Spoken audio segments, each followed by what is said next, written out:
Havacılık tarihinin en büyük gizemlerinden birisine hoş geldiniz. Çünkü bugün size anlatacağım hikaye tam 50 yılı aşkın bir süredir FBI'ın elini kolunu bağlayan hem de dünya çapında binlerce insanın kafa yorduğu efsanevi bir kaçış hikayesi olacak. 24 Kasım 1971 yılında çarşamba günü saat öğleden sonra 2 civarında Portland, Oregon'daki havaalanında orta yaşlı takım elbiseli bir adam Northwest Orient Airlines'ın 305 numaralı uçağına biniş kartını aldı ve uçağa doğru yürüdü. Üzerinde siyah takım elbise, siyah kravat, beyaz gömlek ve Ray-Ban marka güneş gözlüğü vardı. Elinde ise küçük bir evrak çantası taşıyordu. Adamın bilet alırken verdiği isim Dan Cooper'dı. Fakat medya kaynaklı bir hata yüzünden tarihe D.B. Cooper olarak geçecekti.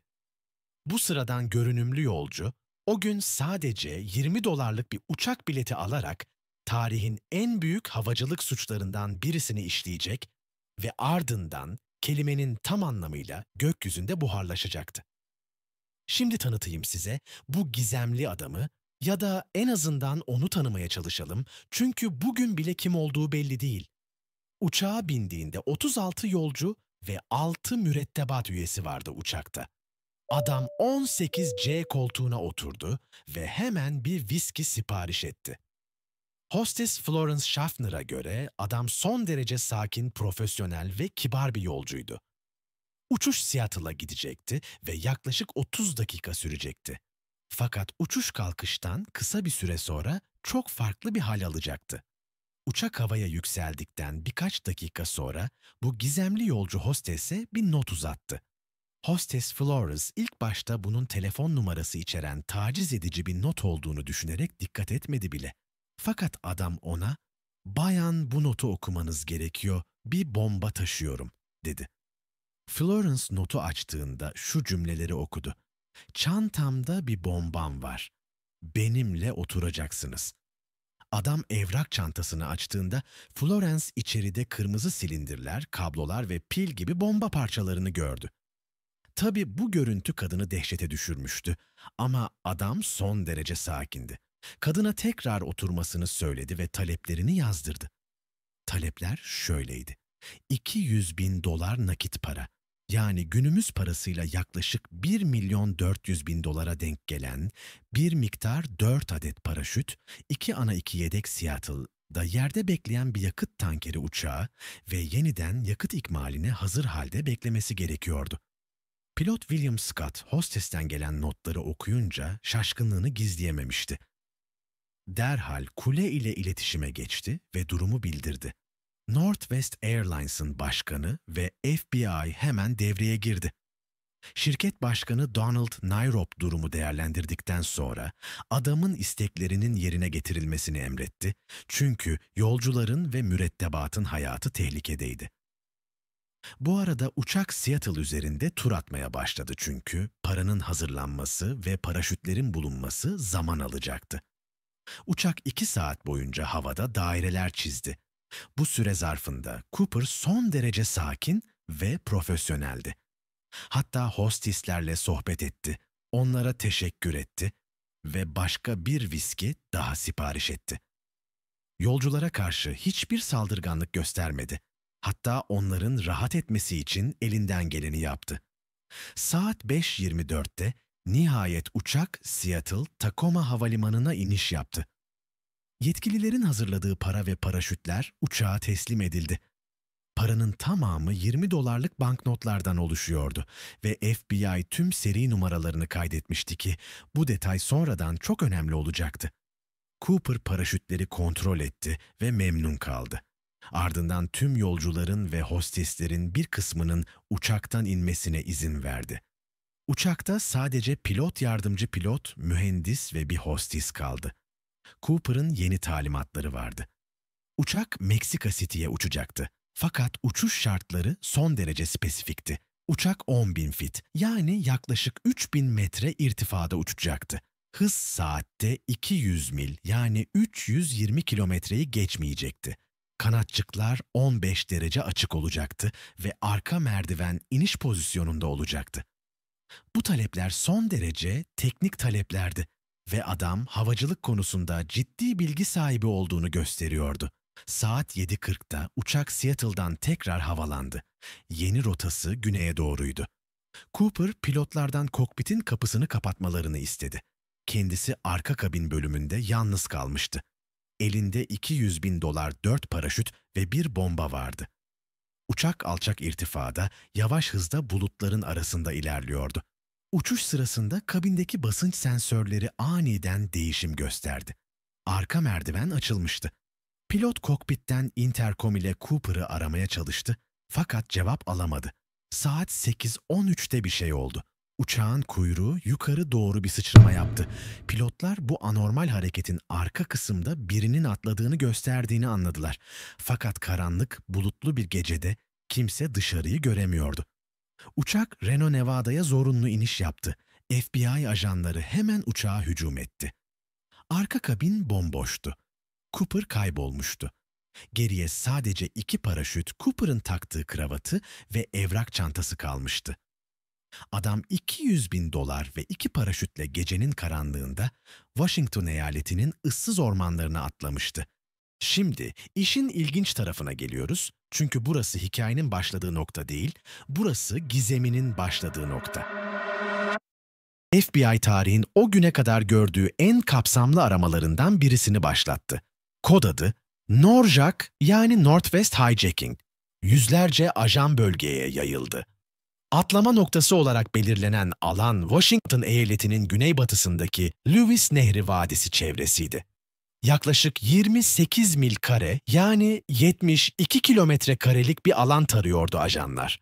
Orman yoğundu, dağlıktı ve o gece hava şartları berbattı. Yağmur yağıyordu, rüzgar saatte 320 kilometreye ulaşıyordu. Sıcaklık sıfırın altındaydı. Tecrübeli paraşütçüler bile bu şartlarda atlamanın intihar olduğunu söylüyorlardı. Üstelik Cooper atladığı zaman takım elbise giyiyordu ve sadece loafer tarzı ayakkabıları vardı. Kış gecesi bu kıyafetle ormanda hayatta kalması neredeyse imkansızdı. Ama günler geçti, haftalar geçti, aylar geçti. Ne Cooper'ın cesedine, ne paraşütüne, ne de paraya dair herhangi bir iz bulunamadı. FBI tüm havaalanlarını, bankaları, banka şubelerini uyardı. Paraların seri numaraları tüm finansal kurumlarla paylaşıldı. Hiç kimse bu paralardan birini kullanmaya çalışmadı. Yıllar içinde yüzlerce şüpheli sorgulandı. Binlerce ihbar değerlendirildi. Fakat hiçbiri somut sonuç vermedi. Cooper'ın kimliği hala bilinmiyordu. Gerçek adının Dan Cooper mı yoksa D.B. Cooper mı olduğu bile belli değildi çünkü bu isimle kimlik kayıtları bulunamadı. Büyük ihtimalle sahte isimdi. 1972 yılında ilginç bir olay yaşandı. Richard McCoy adında bir adam Utah'ta çok benzer bir uçak kaçırma eylemi gerçekleştirdi. O da paraşütle atlayarak kaçtı fakat yakalandı. Bazı araştırmacılar McCoy'un Cooper olabileceğini düşündü. Fakat FBI bu teoriyi reddetti çünkü görgü tanıklarının tanımlamaları uyuşmuyordu. Üstelik McCoy yakalandığında Cooper'dan çok daha gençti. 1978 yılında Portland yakınlarında bir avcı bulutların arasından bir paraşüt buldu. Fakat bu paraşütün Cooper'a ait olup olmadığı hiçbir zaman kesin olarak tespit edilemedi. İşte asıl şok edici gelişme 1980 yılında yaşandı. 8 yaşındaki Brian Ingram ailesiyle birlikte Columbia Nehri kıyısında piknik yapıyordu. Çocuk kumda oynarken bir şey buldu. Üzerinde lastik bantlar olan çürümüş paket banknotlardı. Ailesi polisi aradı ve FBI derhal olay yerine geldi. Banknotlar incelendiğinde Cooper'ın çaldığı $200.000'dan $5.800 kısmı olduğu tespit edildi. Seri numaraları eşleşiyordu. Bu buluntu hem Cooper'ın muhtemelen atladığı bölgeyi doğruladı hem de yeni sorular yarattı. Paralar neden sadece o noktadaydı? Cooper öldüyse paranın geri kalanı neredeydi? Yaşadıysa neden bu parayı hiç kullanmadı? Columbia Nehri'nin akıntısı paraları oraya mı taşımıştı? Yoksa Cooper ölmeden önce mi oraya saklamıştı? FBI buluntudan sonra bölgede yeni aramalar yaptı. Nehir dibini taradı ama bir şey bulamadı. 1986 yılında tekrar arama yapıldı, yine sonuçsuz kaldı. Yıllar geçtikçe Cooper efsanesi büyüdü. Amerika kültürünün bir parçası oldu. Ona dair onlarca kitap yazıldı, filmler çekildi, şarkılar bestelenedildi. Her yıl Portland'da Cooper onuruna festivaller düzenlendi. Adam bir halk kahramanına dönüştü çünkü kimseye fiziksel zarar vermeden sisteme kafa tutmuş ve kaybolmuştu. 2007 yılında FBI davayı yeniden açtı. Yeni DNA teknolojileri kullanarak Cooper'ın uçakta bıraktığı kravatını analiz ettiler. Kravatta titanyum ve paslanmaz çelik partikülleri buldular. Bu Cooper'ın muhtemelen havacılık ya da kimya endüstrisinde çalıştığına işaret ediyordu. Ayrıca kravatın kumaşından elde edilen DNA örnekleri veri tabanlarına işlendi. 2011 yılında yeni bir şüpheli ortaya çıktı. Lynn Doyle Cooper yani L.D. Cooper. Kardeşi Marla Cooper FBI'ya başvurarak ağabeyinin o dönem şüpheli davrandığını iddia etti. Dediklerine göre L.D. Cooper 1971'de Şükran Günü'nden sonra yaralı bir şekilde eve gelmiş ve uçak kaçırdım demiş. Fakat FBI DNA testleri yaptı ve eşleşme sağlanamadı. 1066 yılında başka bir şüpheli daha gündeme geldi. Robert Rackstraw, eski bir paraşütçü ve Vietnam gazisi olan Rackstraw FBI'ın radarındaydı. 40 yıl boyunca soruşturma açılmış fakat hiçbir zaman suçlanamamıştı. 2019 yılında öldü. Bazı özel araştırmacılar onun Cooper olduğuna yemin ederken FBI bu iddiayı hiçbir zaman doğrulamadı. 2016 yılının Temmuz ayında FBI 45 yıl sonra davayı resmen kapattı. Açıklama şöyleydi: "Artık bu davaya kaynak ayırmayacağız. Yeni ve somut kanıtlar ortaya çıkmadığı sürece soruşturma kapalı kalacak." Fakat hikaye burada bitmiyor. 2017 yılında yeni bir bulgu ortaya çıktı. Amatör dedektif Eric Ulis paraşütün düştüğü noktayı yeniden hesapladı. Eski aramalarda gözden kaçan bir bölge olduğunu iddia etti. Bu bölge Washington'daki Amboy kasabası yakınlarıydı. Ulis bu alanda küçük bir kemik parçası bulduğunu iddia etti. Ama FBI analiz yapmayı reddetti. 2020 yılında çok ilginç bir gelişme daha yaşandı. Cooper'ın kravatındaki DNA'nın bir kadına ait olabileceği öne sürüldü. Bu teori Cooper'ın aslında bir kadın olabileceğini ya da en azından kravatın ait olmadığını gösteriyordu. Belki Cooper uçağa binmeden önce o kravatı sadece sahne için almıştı. Geriye ne kaldı? Bir yığın soru işareti. Cooper gerçekten atladı mı? Yoksa bir şekilde uçakta gizlenip sonradan mı indi? Atlıyorsa hayatta kalabildi mi? O korkunç hava şartlarında ormana düşen bir adam nasıl sağ çıkabilirdi? Ya da belki de gerçekten öldü ama cesedi o kadar derinlere gömüldü ki hiç bulunamadı. Belki de Cooper profesyonel bir suçluydu ve bu onun son işiydi. Belki paralardan sadece küçük bir kısmını kaybetti, geri kalanını sakladı ve yavaş yavaş kullandı. Belki başka bir ülkeye gitti, kimliğini değiştirdi ve hayatına devam etti. Ya da belki de çok daha dramatik bir son yaşadı. Belki atlarken paraşütü açılmadı. Ya da ağaçlara takıldı. Belki donarak öldü. Belki de vahşi hayvanlar cesedini parçaladı. Bir teori de şu: Cooper paranın izini sürülebileceğini bildiği için hiç kullanmadı. Kolumbiya nehrine attı ve iz bırakmamaya çalıştı. Fakat o zaman neden? Sadece egosu için mi yaptı bunu? Sisteme meydan okumak için mi? Havacılık uzmanlarının çoğu Cooper'ın öldüğüne inanıyor. Çünkü o gece atlama koşulları gerçekten berbattı. Deneyimli paraşütçüler bile o şartlarda atlamaktan korkardı. Üstelik Cooper askeri eğitim almış bir paraşütçü gibi görünmüyordu. Uçaktaki davranışları ve seçtiği paraşütler bunu gösteriyordu. Hatta yedek paraşütlerden birisini seçerken eğitim amaçlı kullanılan açılmayan bir modeli almıştı. Gerçek bir profesyonel bunu yapmazdı. Fakat diğer taraftan Cooper'ın uçuş detayları konusundaki bilgisi çok iyiydi. İrtifa, hız, kanatçık açısı, arka merdiven kullanımı, bunlar teknik bilgi gerektiriyordu. Belki adam havacılık sektöründe çalışıyordu. Belki Northwest Airlines'ın eski bir çalışanıydı ve sistemin her detayını biliyordu. Bir başka teoride Cooper'ın aslında birden fazla kişi olduğu. Belki bir ekip var. Biri uçağa bindi, diğerleri yerde koordinasyon sağladı. Ama bu teori çok desteklenmedi çünkü tüm görgü tanıkları tek adam gördüklerini söylediler. Günümüzde teknoloji çok gelişti. Eski DNA örnekleri modern tekniklerle yeniden analiz edilebilir. Yapay zeka algoritmaları görgü tanık ifadelerinden yüz rekonstrüksiyonu yapabilir. Uydu görüntüleri eski arama bölgelerini yeniden tarayabilir. Kim bilir, belki bir gün birisi ormanda yürürken bir iskelet ya da çürümüş bir paraşüt bulur ve 50 yıllık gizem sonunda çözülür. Ama belki de hiçbir zaman çözülmez. Belki Cooper'ın sırrı sonsuza dek sır olarak kalır. Belki bu hikayenin güzelliği de bu zaten. İnsanlar gizemli hikayeleri sever. Çözülmemiş vakalar hayal gücünü tetikler. Şu kesin ki D.B. Cooper kim olursa olsun havacılık tarihini sonsuza dek değiştirdi. Ondan sonra uçakların arka merdivenleri uçuş sırasında açılamaz hale getirildi. Güvenlik kontrolleri sıkılaştırıldı. Yolcu taramaları detaylandırıldı. Artık Cooper gibi birinin aynı numarayı çekmesi imkansız. Kolumbiya Nehri'nde bulunan o banknotlar hala en büyük ipucumuz. FBI uzunca bir süre boyunca bu paraların oraya nasıl geldiğini araştırdı. Nehir akıntısı testleri yapıldı. Sonuçlar gösterdi ki paralar muhtemelen 1974 ile 1979 yılları arasında o noktaya gelmiş. Bu Cooper'ın yaklaşık atlama bölgesinin biraz kuzeydoğusundaki Lewis Nehri'nin Kolumbiya'ya karıştığı noktaya denk geliyor. Paralar tam olarak Tinabar bölgesinde bulunmuştu. Bu alan Kolumbiya Nehri'nin kuzey kıyısında, Portland'ın 40 kilometre kuzeybatısındaydı. FBI detaylı jeolojik incelemeler yaptı. Paraların diğer toprak tabakları altında gömülü olması, onların doğal olarak oraya geldiğinden ziyade birinin gömdüğünü düşündürebilirdi. Ya da sel suları tarafından oraya taşınmış olabilirlerdi.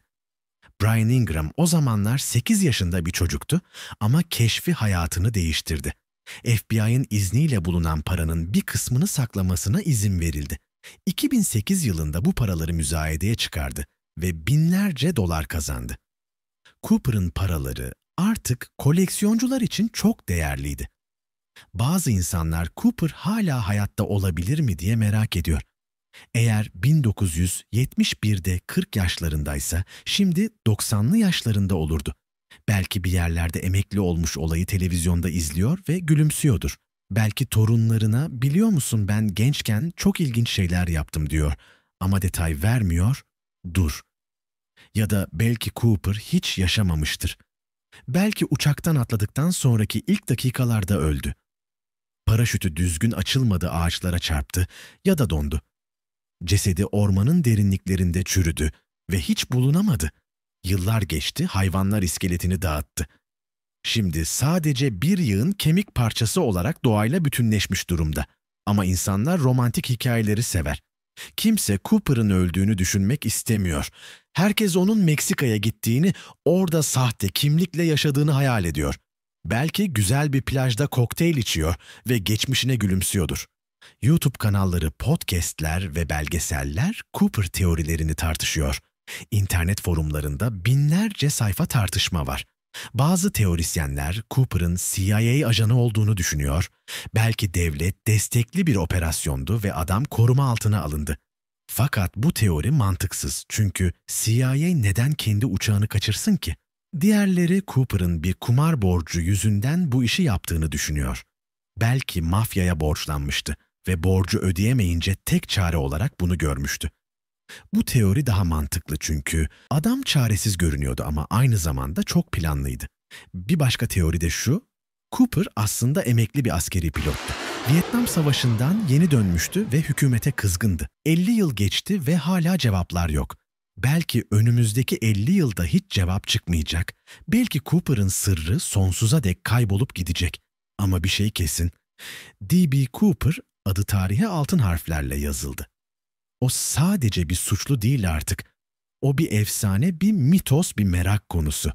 İnsanlar onun hikayesini anlatmaya devam edecek. Çünkü herkes gizemli, son seven hikayeyi sever. İşte havacılık tarihinin en büyük soygununu gerçekleştiren ve ardından kelimenin tam anlamıyla kayıp olan D.B. Cooper'ın hikayesi böyleydi. Adam 20 dolarlık biletle tarihe geçti ve kimse onu bir daha göremedi. Benden bu haftalık bu kadar. Umarım video hoşunuza gitmiştir. Eğer öyleyse lütfen beğeni ve yorumlarınızla destek olmayı unutmayın. Bu tarz gerçek suç ve gizem hikayelerinden daha fazlasını istiyorsanız kanala abone olun. Bir sonraki videoya kadar iyi olun ve kafanızda Cooper'ın ne olduğunu düşünmeye devam edin. Kim bilir belki bir gün siz çözersiniz bu gizemi.